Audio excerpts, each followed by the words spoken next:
So I play Jake Lawson, who's a scientist. He's probably the main person responsible for the design of this technology.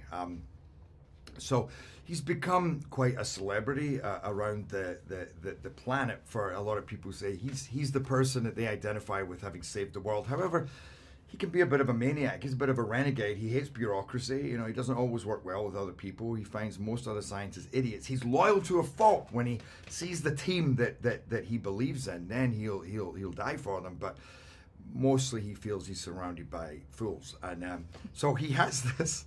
He doesn't always have a great way of kind of expressing himself, or you can seem quite aloof. And I think a lot of this movie is an experience for him. He's learning to grow up. He's learning to work. He's learning to get over himself as a scientist, learning to work with other people, but also as a father and as a brother, learning to work with his brother, because he's estranged from his brother, mostly because of that behavior that he has. And that's an interesting dynamic, is flipping the older brother, younger brother cliche on its head, where I'm more like the younger brother, even though I'm the older brother, and I always expect him to keep me out of trouble.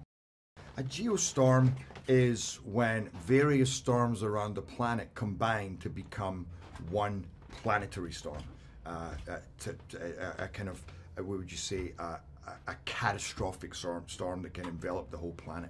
And I think that's the end game in our movie. We are trying to avoid not necessarily a geostorm at the beginning, but the worsening effects of global warming. And all the governments of the planet have had to come together to basically conquer the weather. This movie is a man-made disaster movie. It is a conspiracy theory movie. It is an action movie. It's a sci-fi movie. And at the end of the day, it's a family movie. It's about a father learning really to be a father to his daughter, and learning to be a brother to his brother.